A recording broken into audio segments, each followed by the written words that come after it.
Dear students, आज विलियन chapter में मूल फ्रैक्शन या मूल प्रभाज के बारे में आप लोगों को डिस्क्रिप्शन देंगे। मूल प्रभाज है क्या?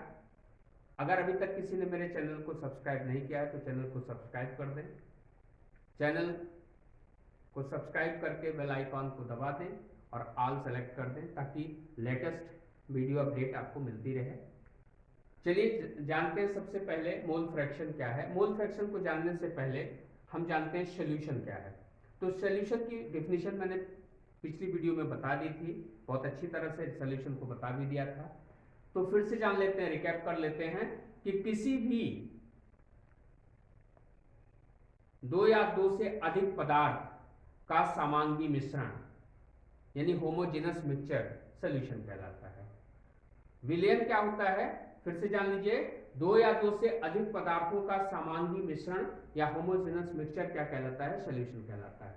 अगर सॉल्यूशन को देखते हैं तो सॉल्यूशन के दो घटक होते हैं, यानी पहला है सॉल्यूट और दूसरा है सॉल्वेंट।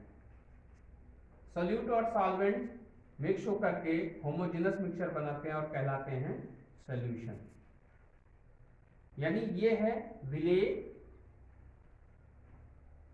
और ये है विलायक और इनसे मिलकर के बनता क्या है? विलयन। तो इस तरह से देखते हैं, दो या दो से अधिक पदार्थों का मिक्सचर क्या कहलाता है? समांगी मिक्सचर विलयन कहलाता है। अब दो है तो जाहिर सी बात है ऐसे मिक्सचर को बाइनरी मिक्सचर कहेंगे। ठीक, बाइनरी मिक्सचर या द्विआंगी मिश्रण कहेंगे।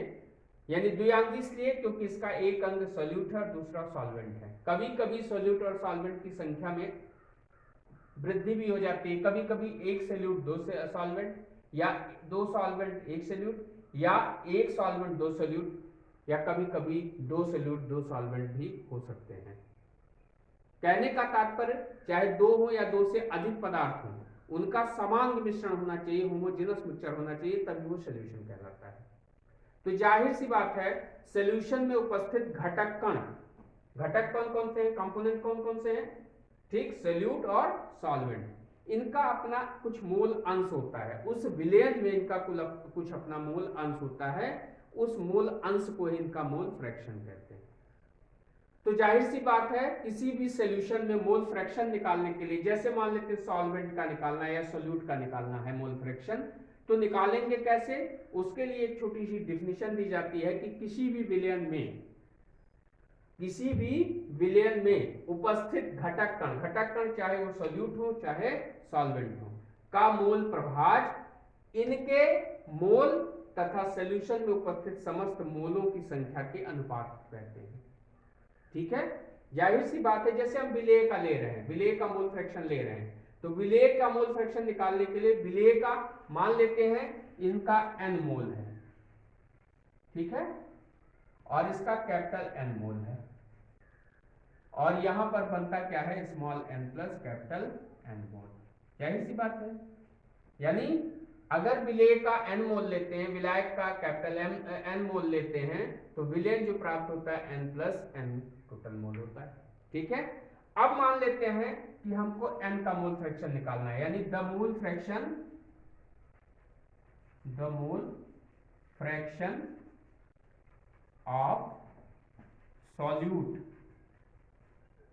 ठीक है, यानी सॉल्यूट का लेना है, अगर इसको हम x मान लेते हैं, इज इक्वल टू क्या हो जाता है? यानी number of mole of solute यानी small n upon number of mole of solution यानी n प्लस स्मॉल। इस तरह से अगर हमको स्मॉल n पता है, कैपिटल N पता है, तो हम इससे मोल फ्रैक्शन को निकाल सकते हैं। ये मोल फ्रैक्शन किसका आ गया? सॉल्यूट का आ गया। अब कहते हैं कि दूसरा अवयव, दूसरा घटक क्या है? सॉल्वेंट है। तो the mole fraction of solvent, इसको कैपिटल S से लिख देते हैं, इज इक्वल टू क्या हो जाएगा? Number of mole of solvent. तो number of mole of solvent क्या है? Capital N upon number of mole of solution, यानी n प्लस स्मॉल। इस तरह से हम mole fraction of solute, mole fraction of solvent इस उसके डिफिनेशन के द्वारा हम निकाल सकते हैं। यानी जो हमको दिया जाएगा उससे हम निकाल सकते हैं। अब हम जानते हैं, वी नो दैट क्या जानते हैं, small n is equal to small w upon small m और capital N is equal to capital W upon capital M। तो ये वैल्यू उठा के पुट कर दीजिए। 10 क्या हो जाएगा, small x is equal to क्या हो जाएगा, small w upon small m upon capital W upon capital M plus small w upon small m। इससे हम सॉल्यूट के मोल प्रभाज की गणना कर सकते हैं और capital X is equal to यानी सॉल्वेंट का मोल प्रभाज क्या हो जाएगा, capital W upon capital M upon small w upon small m plus capital W upon capital M। इससे हम किसका यानी सॉल्वेंट के मोल प्रभाज की गणना कर सकते हैं। अब देखिए, जैसे मैंने मोल फ्रैक्शन पे एक न्यूमेरिकल लगा हुआ है कि 900 ग्राम यानी 900 ग्राम H2O में एसीटोन के 5.8 ग्राम डिजॉल्व है। ठीक है, न्यूमेरिकल देखिए, 900 ग्राम यानी 900 ग्राम H2O में जल में एसीटोन के 5.8 ग्राम डिजॉल्व है। Find out the mole fraction of H2O and acetone. आपको दोनों का मोल फ्रैक्शन निकालना है।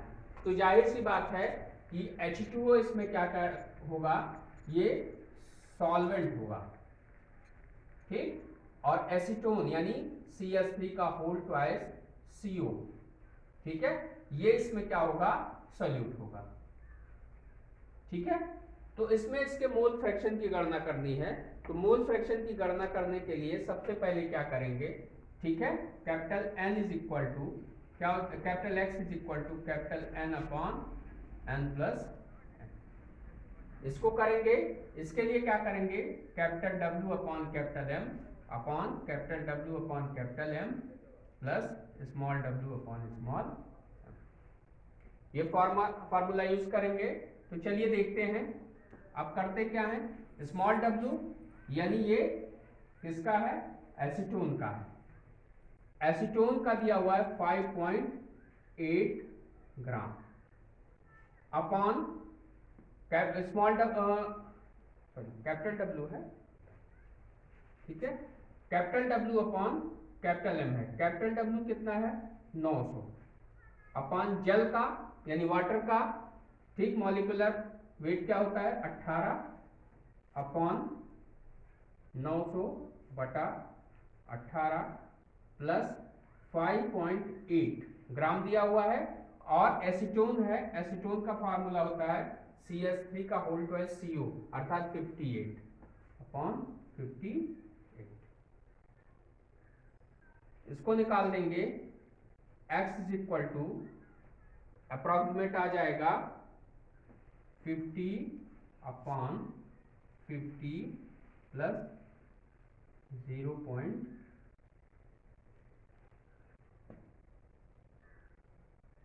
is equal to 50 upon 50.1 is equal to 0.998। ये मोल फ्रैक्शन आ जाएगा। और small x is equal to क्या हो जाएगा, small n plus small n क्या हो जाएगा, स्मॉल यानी 5.8 upon 58 upon 900 upon 18 plus 5.8 upon 50 is equal to आ जाएगा 0.1 upon 50 plus 0.1 is equal to 0.1 upon 51 is equal to 0.002। ये आ जाएगा H2O का मोल फ्रैक्शन और ये आ जाएगा एसीटोन का मोल फ्रैक्शन।